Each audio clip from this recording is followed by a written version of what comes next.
Pemirsa, bagaimana informasi terbaru banjir yang terjadi di Semarang, Jawa Tengah? Kita sudah bersama dengan rekan Arga Dumadi dengan informasi terbarunya. Arga, silakan dengan informasi terbaru dari sana.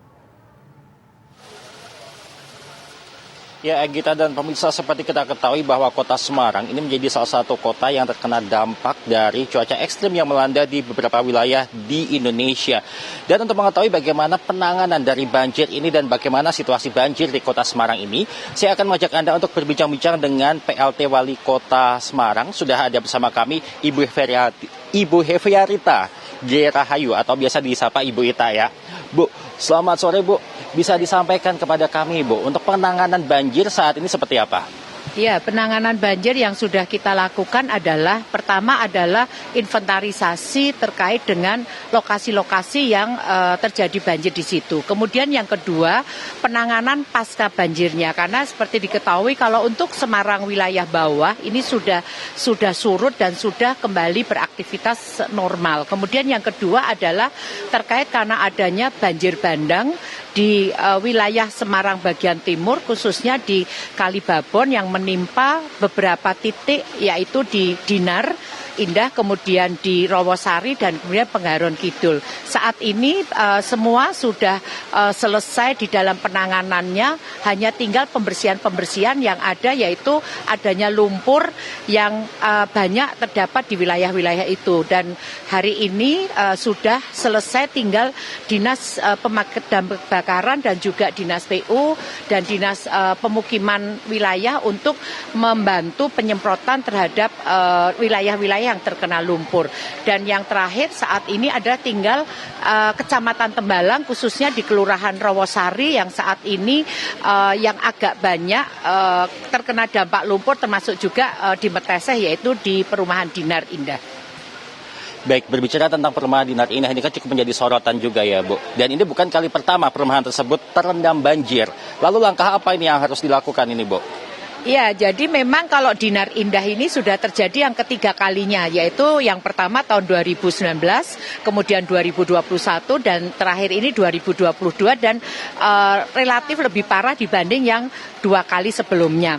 Pada saat yang tahun 2021 ini warga sudah kami minta untuk bisa relokasi dari tempatnya, tetapi pada saat itu warga berkeberatan, dan yang saat kejadian tahun 2023 ini mereka merasa sudah sepertinya kapok gitu ya. Jadi mereka minta untuk bisa direlokasi, dan kami harapkan memang harus kita mencari yang pertama pasti tempat relokasi yang baru. Kemudian yang kedua, ini bagaimana penanganannya, karena seperti yang sebelum-sebelumnya kalau ini relokasi dari untuk pemanfaatan fasum untuk pemerintah kota atau untuk pemerintah pusat, ini kita bisa langsung melakukan tahapan-tahapan. Tapi karena ini adalah milik pribadi, kami akan koordinasikan juga dengan pengembang. Kalau pengembangnya tidak ada, nanti bagaimana langkahnya. Kemudian juga kami juga mencoba meminta oleh di Kementerian PUPR apakah bisa membantu untuk pembuatan rumah susun atau rumah deret dan sebagainya. Saat ini kami sedang berupaya, dan Senin besok kami akan rapat bersama dengan teman-teman dari Pemkot, dan nanti kami akan upayakan untuk bisa berkomunikasi dengan Kementerian PUPR khususnya dan pemerintah pusat. Dan sebenarnya banjir di kota Semarang ini bisa dikatakan tahunan atau musiman begitu Bu. Apakah ini ada tindakan untuk langkah yang jangka panjang? Ya, alhamdulillahnya pada saat kemarin terjadi banjir yang pada tahun baru tanggal 1 Januari 31 sampai 1 Januari ini kami dikunjungi oleh Bapak Menteri PUPR dan melihat bagaimana yang terjadi banjir utamanya di wilayah pesisir dan wilayah Semarang Timur dan Semarang Barat. Alhamdulillah untuk Semarang Timur memang masalahnya ini adanya kekurangan atau normalnya pompa yang ada di wilayah Kali Seringin dan Kali Tenggang.